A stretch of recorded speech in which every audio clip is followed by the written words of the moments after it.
Le Vatican a toujours été plein de secrets. Nous parlons de trahison, de corruption secrète et d'une vérité terrifiante qui pourrait faire exploser l'Église. Et au centre de cette terrifiante découverte se trouve le pape lui-même. Qu'a découvert le pape François? Quel secret pourrait être si dévastateur que même une institution bimillénaire pourrait ne jamais s'en remettre? Nous sommes sur le point de le découvrir. Les ombres sombres derrière les murs sacrés. Après un examen approfondi des sources disponibles, y compris les nouvelles récentes, les annonces du Vatican et les messages sur les médias sociaux, il est important de dire ceci avant de continuer. Il n'y a pas de découverte terrifiante, unique et spécifique attribuée au pape François, qui a été vérifiée par des sources crédibles. Mais cela ne signifie pas qu'il n'y a pas de réalité véritablement troublante liée au Vatican, auquel le pape François a été confronté au cours de son pontificat, qui s'est achevé par sa mort le 21 avril 2025, à l'âge de 88 ans, après qu'un accident vasculaire cérébral, survenu le lundi de Pâques, a entraîné un coma et une défaillance cardiaque irréversible. Examinons les découvertes obscures les plus importantes et les mieux documentées liées au Vatican, en nous concentrant tout d'abord sur ce que beaucoup considèrent comme le scandale le plus dévastateur de l'histoire catholique moderne. La crise mondiale des abus sexuels commis par des membres du clergé est peut-être la découverte sombre, la plus troublante et la mieux documentée liée au Vatican au cours des dernières décennies. Cet échec à l'échelle du système n'a pas seulement révélé des crimes individuels, mais aussi des schémas institutionnels de dissimulation qui ont atteint les plus hauts niveaux de l'autorité de l'Église. La crise a attiré l'attention du grand public en 2002 grâce à l'enquête du Boston Globe qui a révélé les abus endémiques commis par des prêtres de l'archidiocèse de Boston et les efforts déployés par les évêques pour les dissimuler. Cette enquête a déclenché des révélations à l'échelle mondiale, des milliers de victimes au fil des décennies, ayant signalé des abus dans des pays tels que les États-Unis, l'Irlande, l'Australie et l'Allemagne. Une victime s'exprimant sur les abus a également déclaré ce qui rend cette affaire particulièrement terrifiante, c'est que les documents du Vatican, y compris ceux des archives apostoliques du Vatican, ont révélé que l'Église était au courant des allégations d'abus depuis des décennies. Par exemple, une directive du Vatican datant de 1962 et intitulée Crimen Sollicitationis demandait aux évêques de traiter les cas d'abus avec discrétion, en donnant la priorité à la réputation de l'Église plutôt qu'au bien-être des victimes, ce qui, selon les critiques, a facilité des décennies de dissimulation. En 2018, le rapport du grand jury de Pennsylvanie a fait état de plus de 1000 victimes abusées par 300 prêtres dans 6 diocèses, avec des preuves de dissimulation systématique de la part des responsables de l'Église. Des rapports similaires en Irlande, comme le rapport Ryan de 2009, et en Australie, ont révélé d'horribles abus dans des institutions catholiques remontant à plusieurs générations. Le pape François lui-même a été critiqué pour sa gestion des cas d'abus, en particulier au début de son pontificat. En 2018, il a d'abord rejeté les plaintes des victimes au Chili, défendant un évêque accusé d'avoir couvert des abus, ce qui a suscité un tollé général et des excuses ultérieures. Il a poursuivi en disant « Il a ensuite demandé une enquête au Vatican qui a abouti à la démission de plusieurs évêques chiliens. » Dans ses mémoires, Hope, publiées peu avant sa mort en 2025, François a abordé le scandale Theodore McCarrick, l'ancien cardinal ayant été laïcisé en 2019 pour inconduite sexuelle. François a affirmé qu'il n'était pas au courant des allégations jusqu'en 2018, bien que les critiques aient soutenu que le Vatican l'avait su plus tôt. Cela a alimenté les perceptions d'un sombre secret de protectionnisme institutionnel qui a persisté même sous un pape réformateur. Au cours de son pontificat, François a mis en œuvre des réformes, comme celle de 2019 intitulée « Vos Estis Lux Mundi », qui rendait obligatoire la dénonciation des abus et des dissimulations. Il a également ouvert les archives du Vatican sur le pape Pie XII aux chercheurs en 2020, en partie pour répondre à la responsabilité historique. Toutefois, les critiques ont fait valoir que ces mesures étaient insuffisantes pour faire face à l'ampleur de la crise qui s'est déroulée sur plusieurs continents et générations. Le deuxième grand scandale qui a jeté des ombres sur le Vatican concerne les sombres transactions financières de la Banque du Vatican. Créée en 1942, l'Institut pour les œuvres de religion, IOR, a été impliqué dans de nombreux scandales liés au blanchiment d'argent, au crime organisé et à la mauvaise gestion fiscale. Ces scandales remontent à plusieurs décennies.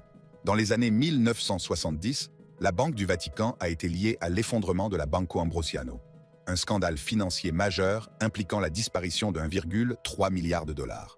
Le président de la banque, Roberto Calvi, a été retrouvé mort en 1982, pendu sous un pont de Londres, avec des liens avec la mafia et le Vatican. Cela a impliqué le Vatican dans des transactions financières douteuses, bien qu'il ait nié toute implication directe.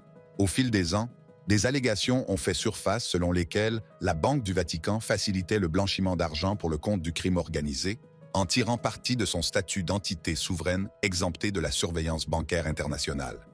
En 2013, un prêtre a été arrêté pour avoir tenté de faire transiter des millions d'euros par la banque pour le compte de la mafia. Plus récemment, en 2020, le cardinal Angelo Becciu a été impliqué dans un scandale concernant une transaction immobilière de 200 millions de dollars à Londres, financée par des comptes du Vatican, y compris des dons caritatifs. François a déchu Becciu de ses droits de cardinal, et le procès a mis en lumière une mauvaise gestion financière systémique qui avait apparemment perduré pendant des années. Un livre publié en 2024 par l'archevêque Sergio Pagano, préfet des archives apostoliques du Vatican, révèle qu'en 1922, le trésor du Vatican a été trouvé littéralement vide après la mort du pape Benoît XV, mettant en évidence un modèle d'irresponsabilité fiscale qui s'étend sur un siècle. Le pape François a donné la priorité à la réforme de la Banque du Vatican pendant son pontificat, en licenciant des fonctionnaires corrompus et en engageant des auditeurs externes pour accroître la transparence. Ces efforts ont mis au jour une corruption bien ancrée, qui pourrait elle-même être présentée comme une découverte sombre de la cupidité systémique au sein des structures financières du Vatican. Le contraste entre le rôle du Vatican en tant qu'autorité morale supposée et ses scandales financiers est particulièrement frappant, surtout si l'on considère les liens avec le crime organisé ou l'utilisation abusive de dons destinés aux pauvres. Le manque de transparence a alimenté les perceptions de transactions cachées et sinistres qui ont persisté, alors même que François tentait de mettre en œuvre des réformes. Une autre affaire troublante qui continue de hanter le Vatican est la disparition d'Emanuela Orlandi, une citoyenne du Vatican âgée de 15 ans, en 1983. Cette affaire reste l'un des mystères les plus tenaces du Vatican et est souvent citée comme un cas terrifiant non résolu. Orlandi, la fille d'un employé du Vatican, a disparu après une leçon de musique à Rome. Les théories sur sa disparition vont de l'enlèvement par la mafia pour garantir les dettes de la Banque du Vatican, à l'implication dans un réseau de pédophilie au sein du Vatican, en passant par un complot lié à la tentative d'assassinat du pape Jean-Paul II. En 2019, des fouilles effectuées sous le Vatican ont mis au jour des ossements humains lors de la recherche des restes d'Orlandi, ce qui a suscité de nombreuses spéculations. Le Vatican a affirmé que les ossements provenaient de sépultures plus anciennes, mais l'affaire a rapidement été minimisée, alimentant la méfiance et la suspicion. En 2022, un documentaire de Netflix, Vatican Girl, a ravivé l'intérêt en présentant des preuves telles que le témoignage d'un ancien associé de la mafia impliquant le clergé du Vatican. En 2023, François a autorisé une nouvelle enquête du Vatican, mais aucune avancée significative n'a été signalée. Des messages sur les médias sociaux affirment que la découverte de milliers d'os sous le Vatican en 2019 était liée à Orlandi, alléguant une dissimulation, bien que ces affirmations ne soient pas corroborées par des sources dignes de foi. La nature non résolue de l'affaire, combinée aux allégations de complicité ou de dissimulation du Vatican, crée un récit effrayant qui continue de susciter des spéculations. Ces scandales documentés révèlent des vérités troublantes sur ce qui s'est passé derrière les murs du Vatican. Mais ils ne représentent que le début de notre enquête. Le combat du réformateur contre la fumée de Satan. Y a-t-il eu une découverte terrifiante spécifique qui a tout changé pour le pape François? Ou est-ce plutôt sa confrontation progressive avec des systèmes de corruption, d'abus et de résistance bien ancrés qui a conduit à ses actions les plus spectaculaires en tant que pontife? Pour comprendre le combat de François contre ce qu'un archevêque a appelé la fumée de Satan au sein de l'Église, il faut examiner ce que plusieurs ecclésiastiques de haut rang ont révélé sur les rouages du Vatican. Le pape Benoît XVI, qui a démissionné en 2013 et est décédé en 2022, a fait des commentaires importants sur des questions internes au Vatican qui pourraient être interprétées comme terrifiants en raison de leurs implications pour l'intégrité de l'Église. En 2010, lors d'un vol vers le Portugal, Benoît XVI a reconnu que la crise des abus sexuels du clergé était une profonde blessure interne, déclarant « La plus grande persécution de l'Église ne vient pas d'ennemis extérieurs, mais naît du péché à l'intérieur de l'Église. » Il a décrit les scandales d'abus comme révélant de manière vraiment terrifiante les échecs internes de l'Église, soulignant la nécessité de pénitence, purification, pardon et justice. Ces propos ont été tenus dans un contexte de révélation mondiale sur les abus commis par des prêtres et sur les efforts déployés par les institutions pour les dissimuler. En reconnaissant la crise, Benoît XVI l'a décrite comme une sombre découverte dans les rangs du Vatican, une découverte qui serait finalement transmise à son successeur, François. Le scandale Vatilique de 2012 a encore fait éclater la façade du secret du Vatican. Dans ce scandale, des documents ayant fait l'objet d'une fuite, notamment des lettres de l'archevêque Carlo Maria Vigano, ont exposé la corruption dans les contrats du Vatican et les efforts déployés pour contrecarrer la transparence financière.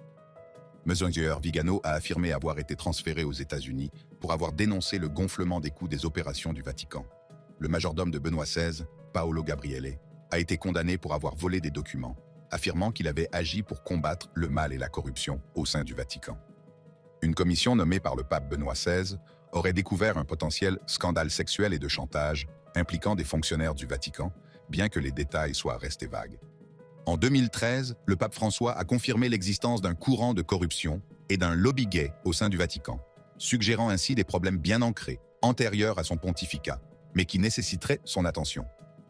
Lorsque François a succédé à Benoît en 2013, il a hérité non seulement de la papauté, mais aussi de tous ces problèmes qui s'envenimaient. Il n'a pas tardé à s'attaquer à ce qu'il a appelé le cléricalisme, c'est-à-dire la tendance du clergé à privilégier son autorité, son statut ou son pouvoir institutionnel au détriment des besoins des fidèles. François a souvent décrit le cléricalisme comme un fléau qui favorise la rigidité et éloigne les gens de la mission de l'Église. Dans ses discours annuels de Noël aux dirigeants du Vatican, François a critiqué sans ménagement le cléricalisme, le décrivant comme un obstacle à une Église qui devrait être meurtrie, blessée et sale pour être proche des gens. Dans un discours prononcé en 2014, il a énuméré 15 maladies de la curie, dont l'Alzheimer spirituel et le terrorisme du commérage, critiquant la tendance à se cacher derrière des règles rigides et la bureaucratie plutôt que de servir avec humilité. Ces discours sont devenus des conférences franches et fiables sur une Église alourdie par le cléricalisme, qu'il a lié à des questions telles que la crise des abus sexuels sur les enfants. Dans son discours de Noël 2023, il a averti que le cléricalisme souille et endommage le visage de l'épouse du Seigneur, exhortant les fonctionnaires du Vatican à rejeter le pouvoir autoréférentiel et à faire preuve d'humilité. Mais la confrontation la plus importante de François avec la corruption du Vatican a peut-être eu lieu lors de sa réforme de la Banque du Vatican.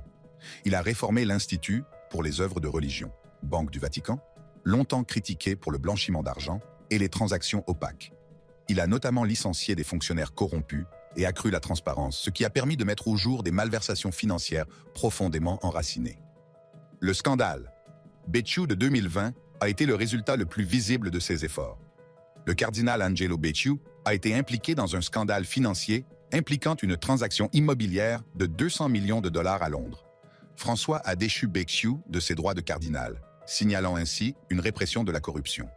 Cette affaire a révélé des problèmes systémiques dans les finances du Vatican, ce qui pourrait être présenté comme une découverte terrifiante de la cupidité et de la mauvaise gestion au plus haut niveau. Nous devons maintenant examiner les affirmations de l'archevêque Carlo Maria Vigano, ancien diplomate du Vatican et critique déclaré du pape François, qui a fait des allégations très médiatisées sur des scandales au sein du Vatican. En août 2018, Vigano a publié une lettre de 11 pages accusant le pape François et d'autres responsables du Vatican de couvrir les allégations d'abus sexuels contre l'ancien cardinal Theodore McCarrick. Vigano a affirmé avoir informé François en 2013 de l'inconduite de McCarrick, alléguant une conspiration parmi les dirigeants du Vatican pour le protéger. Il a décrit un réseau corrompu au sein du Vatican, y compris un courant homosexuel parmi le clergé, qu'il a qualifié de décadence morale, menaçant l'intégrité de l'Église. Sa lettre utilise un langage apocalyptique, exhortant les catholiques à lutter contre les forces des ténèbres qui se profilent au sein du Vatican. En 2020, un rapport du Vatican a réfuté bon nombre des affirmations de M. Vigano, précisant que François avait agi de manière décisive une fois que des preuves crédibles avaient été apportées contre M. McCarrick. Cependant, les allégations de M. Vigano ont gagné les catholiques conservateurs, amplifiant les perceptions d'une terrifiante dissimulation qui a atteint le sommet de la hiérarchie de l'Église. Le cardinal Christoph Schönborn, archevêque de Vienne et proche allié de Benoît XVI, est une autre voix puissante qui expose des réalités dérangeantes.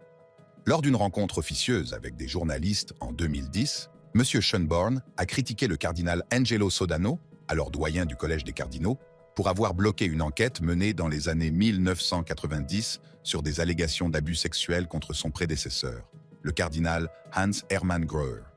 M. Schönborn a accusé M. Sodano d'avoir rejeté les plaintes pour abus en les qualifiant de petits ragots, révélant ainsi une culture du déni au sein de la hiérarchie vaticane.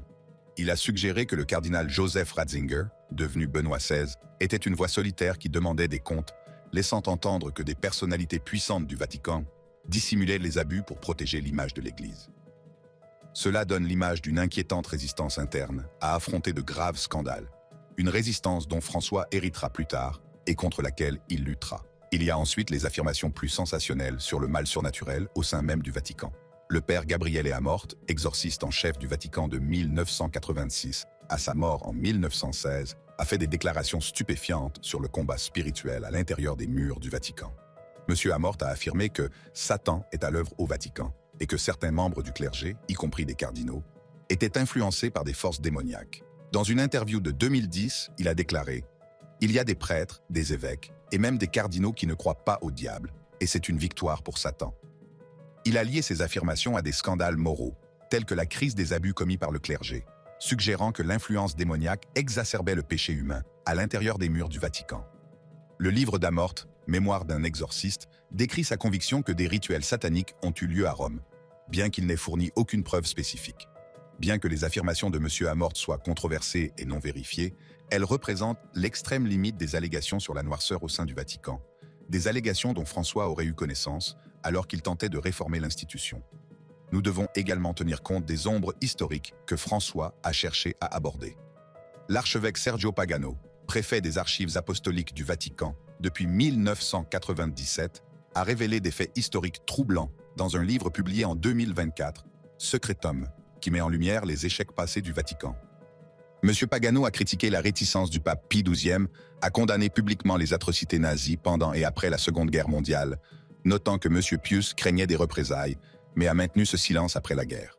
Cette révélation, tirée d'archives récemment ouvertes, en 2020, a mis en lumière une sombre défaillance morale pendant l'Holocauste.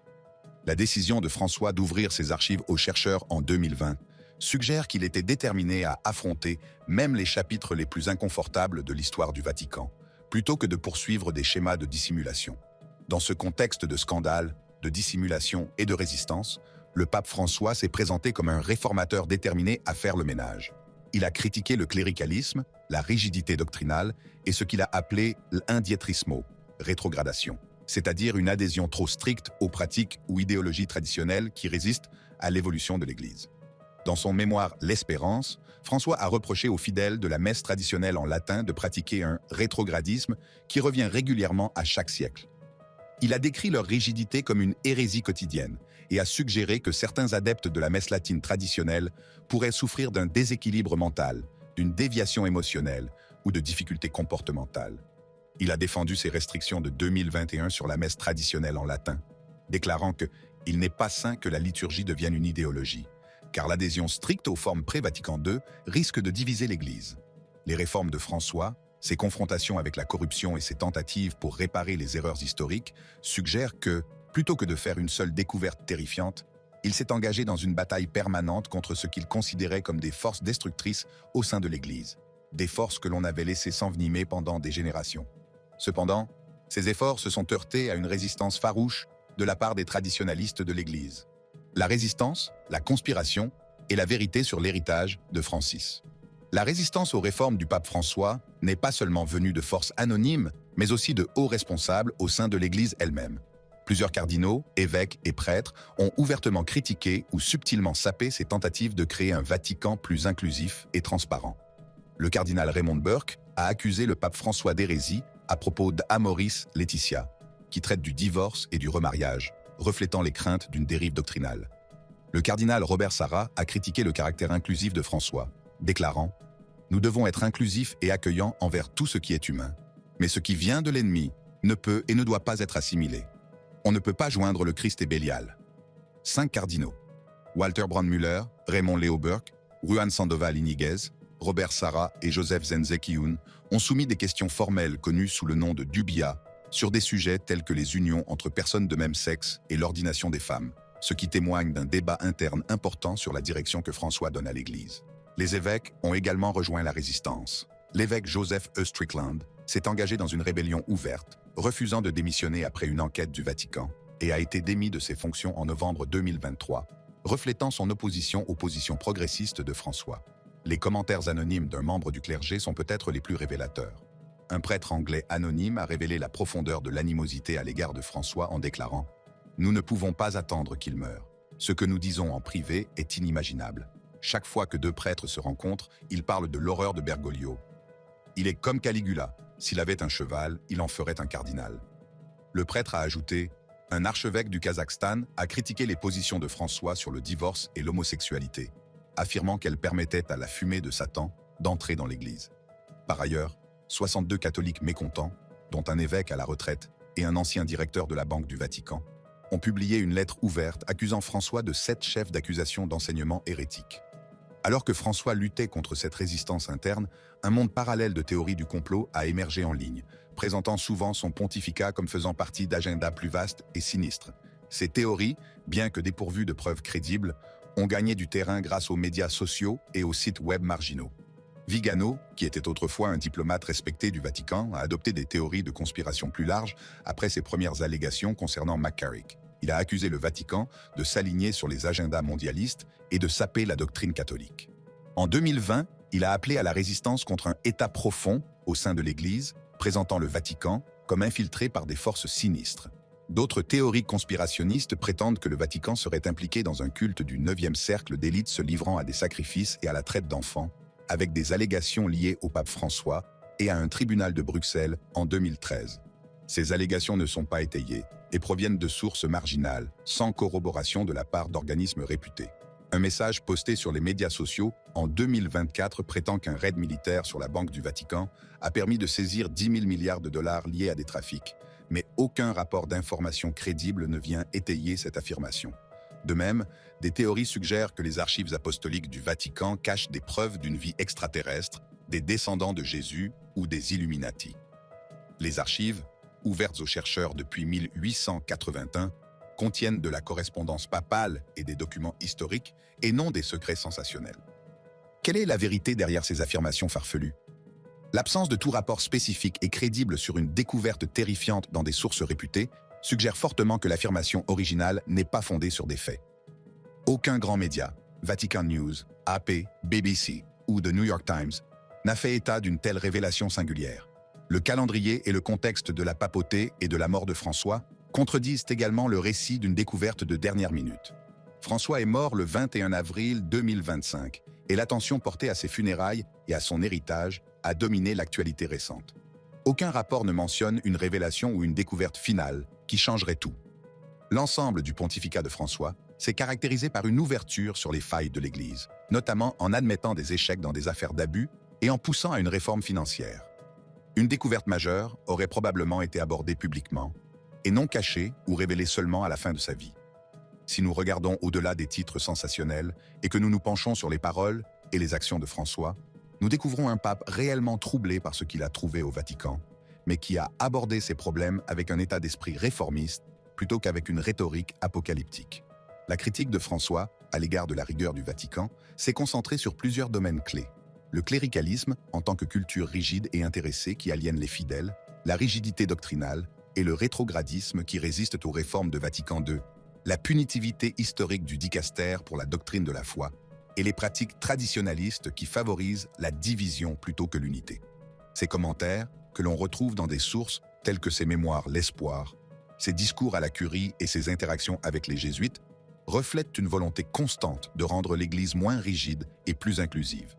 Bien que ces réformes aient rencontré des résistances, elles ont remodelé la culture du Vatican et suscité un débat mondial sur l'orientation future de l'Église. L'urgence des questions environnementales représente une autre façon pour François de remettre en question les priorités traditionnelles du Vatican, en se concentrant sur les crises contemporaines plutôt que sur le maintien des traditions ecclésiastiques. Qu'en est-il de l'approche de François à l'égard des scandales de longue date et des dissimulations du Vatican? A-t-il vraiment changé la manière dont l'Église traite ces questions? La gestion de la crise des abus sexuels par François a été mitigée.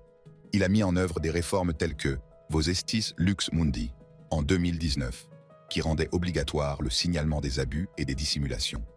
Mais il a également fait des faux pas, comme le rejet initial des plaintes des victimes au Chili en 2018, avant de s'excuser plus tard et de commander une enquête du Vatican. Dans le domaine financier, François a réalisé des progrès plus conséquents, en réorganisant la Banque du Vatican et en démettant de leurs fonctions des fonctionnaires corrompus. Le scandale Becciu a démontré sa volonté de tenir même les cardinaux pour responsables de fautes financières. En ce qui concerne les controverses historiques, François a ouvert les archives du Vatican sur le pape Pie XII en 2020, permettant aux chercheurs d'enquêter sur ses actions en temps de guerre. Il s'agit là d'un pas important vers la transparence sur le passé de l'Église. La confrontation du pape François avec les ténèbres du Vatican a-t-elle tout changé? La réponse est complexe. Ces réformes étaient importantes mais incomplètes. La résistance à laquelle il a été confronté de la part des traditionalistes a démontré le pouvoir bien ancré de la vieille garde.